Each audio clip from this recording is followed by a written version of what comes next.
What is your dipping sauce of choice? I'm kind of weird. Oh, can I say hot sauce? Yeah, well, I don't really dip things. You don't dip things. I just fully.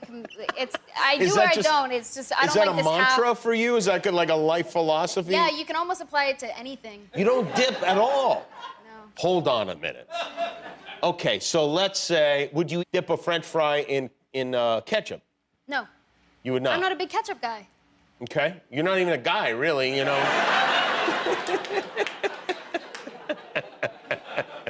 I think I know why they gave you the apples, you know? Did being in these commercials, doing the acting jobs, make you a big deal at school? No, no one cared. They didn't? No. Isn't that weird? Not really. I mean, it was kind of nice. If people did care, they would make a weird random remark, but I don't think any of us kind of expected something to happen. Did you go to public school? Yeah, I went to public school up until I did a Disney show a couple of years ago. Up until then, I was in public school. And then you were what, homeschooled or? Yeah, I was homeschooled set? for a majority of high school. Yeah. Okay, all right. And so did you go to the prom or any of that stuff, or would you have to go with your mom or something? No, they had a prom, but then Disney also has like a separate prom for their kids. They do? Yeah, it's kind of. Disney has a prom for young stars? Yeah. Yeah. Wow. Yeah. Are they trying to get you guys to meet? I think they're trying to make us feel normal, but it's just really awkward because you don't know these kids and their parents are there. Oh. And people are socializing and promoting themselves. It's a really sweet thing on Disney's part, but it is a bit Is it though? odd. I feel like there's more to that story. I feel like they're trying to maybe have you guys create more Disney kids, like somehow, you know what I'm saying? Wow, we were flipping through the Netflix queue last night, and my kids, I don't know if they're old enough. I don't think they're old enough to see it, but they'll probably figure out a way to see it one way or the other. They seem genuinely excited by the previews. I feel like, not to pitch my show or anything. Well, but that is kind of why you're here, so go ahead. I do feel like there's a bit of everything for everyone, and everyone is so diverse and different, and I feel like jokes are safe enough but still disturbing enough. Because, I mean, hey, you go back to the 90s, some of the stuff that they have in there was not cool. Yeah, well, you know what? Some people dip, some people don't. It's as simple as that. So we've got some rapid fire questions just to kind of get to know Jenna, all right? So first up, you were discovered after your mom posted a video of you on Facebook at 9 years old? That is correct. Yes. It was an accident. It was it was not even intentional. It Yeah, was no, just no, like, the look video, how cute but my daughter is. She did not want me to be an actor at all. And then an agency saw that video that she posted, oh, I'm a little drama queen, whatever. And then they wanted to sign me, and then my mom thought. Here we go. We're off Yeah. to the races. Okay. What do you remember about your first big break as a young Jane in Jane the Virgin? Not much. I just remember going to the mall because I was working on another job at the time and seeing Gina's face everywhere because they were promoting that show like no other.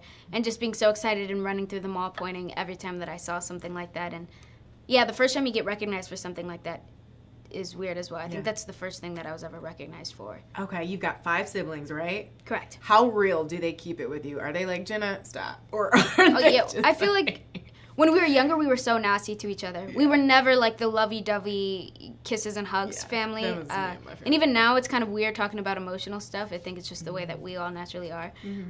But very real. They don't care what I do at all. They never have. All right. Yeah. It keeps you grounded, keeps you humble too, right? Yeah, So yeah, I it's get good. that. I appreciate it. I think it would be weirder if they were into my job, you know? Right. Hidden talent. Is it soccer? Give me something else. Yeah, I guess you could say, well, right now I just painted my nails. Oh, you in did them approximately yourself? 20 seconds. Yeah, because I've just been job to job and they were chipped and not pretty. But somebody, like my publicist pointed out, she said, oh, wow, that's like a hidden talent. So They look I guess really it's good. It convenient looks that like she a said that. legitimate manicure. Thank you. Okay, all Did this right. 5 minutes ago. I love that. Favorite pizza topping? I like spice. I like jalapenos maybe. Okay. First splurge ever. Like, I'm going to treat myself. Let's go. Oh, I don't know.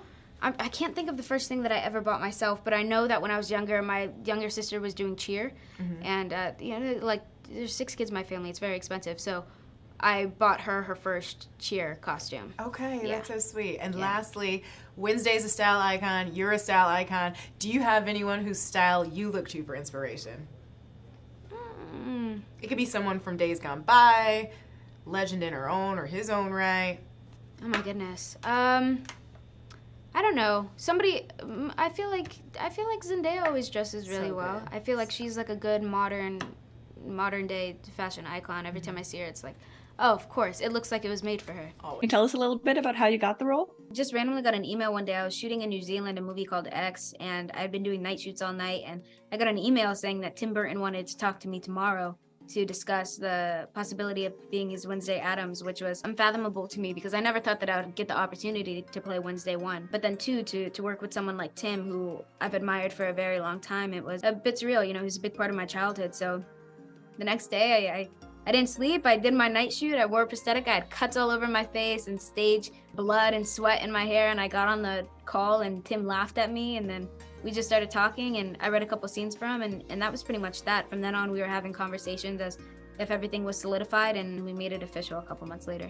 As you mentioned, Wednesday is a well-loved character, but I also know how important it must be to have your own personal flavor to it. How did you approach preparing for the role, and what makes your version of her unique? The thing about this series is a different time and age. Social media exists, and dynamic between kids is different, and we've never spent so much time with Wednesday before. So I think that the emotional arc that was necessary to carry the show and see some sort of growth in Wednesday, because that's necessary for a television series, it was a bit more emotional. I think you saw a bit more sides to Wednesday that you had never seen before. But when approaching this character, I feel like there was so much that you could do. I wanted to make her my own. I didn't want to rip anybody off, but you also can't go too far from the original plot because she's so nostalgic and so well loved for certain characteristics and qualities. So I took some of what I appreciated about the 90s films, but then also slightly and slowly introduced qualities that I thought would help move the show forward, and then kind of saw where it went from there. So it was a bit of a puzzle. I was able to watch a few of the episodes, and you're amazing in it. Can I just? Oh. I mean, I grew up with Wednesday, and I'm really excited for my daughter to grow up with your version of it. What was your, I guess, the hardest or favorite scene or episode for you to film, and why? My favorite episode may have been episode 3, just because it was hard. I was speaking another language for the first time. I was playing cello. I had a lot of action sequences. I had to wear a god-awful pilgrim costume. It was hell, and that's why I loved it so much. So that was all you playing the cello and Yeah. Amazing. I learned all the pieces and did the whole thing. I was practicing for a couple of months before the show, and then we started the show.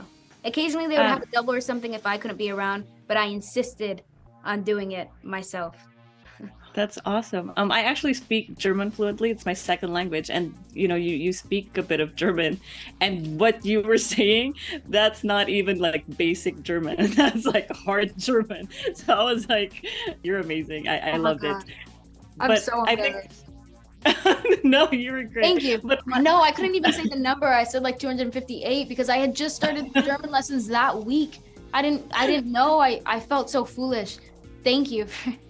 but it came naturally because Germans do, sneak in English into their. They're kind of similar in that way. But oh God, of course, their second language is German.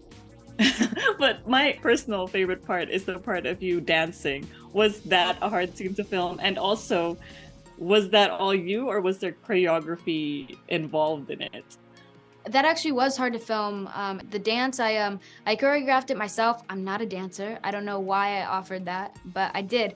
I think I'm very protective of this character, so I wanted to have like as much control as I could. Something like that, I started working on it a couple days before. I got the music about a week before, and it's charming when characters just kind of release themselves. And I watched videos and pulled inspiration from goth kids dancing in clubs in the 80s, and they made a reference to Susie and the Banshees, Lena Lovitch music videos, Fosse films. I just saw moves that I liked, or it gave me ideas, and then I pieced it all together and just did that, and then I improvised a little. Do you have any memorable behind-the-scenes stories you can share? One memorable behind-the-scenes memory that I have is we were about to break for Christmas break, so everyone was very excited to go home. It felt like the last day of school, kind of, and there was a scene where pretty much the entire cast was involved. Tim was really wonderful because he trusted me and let me play and mess around and do whatever. So I remember that in that scene, a lot of the lines that Wednesday had were just her attacking people. And every time we did a new take, I would just say something else. So nobody knew what was coming. And there were so many times, I don't know what actually made the show, but I feel like so many good takes or so many good lines are ruined because Tim was laughing, I was laughing, other cast members are laughing. It was one of those things where the first AD on set had to say, okay, guys, get serious. Like, we're actually starting to run behind now. Like, you have to stop laughing. You just have to do the scene. But we couldn't. And when you're not able to laugh, it's just funnier. That was like just a really, really good day. Yeah, it felt like school kids.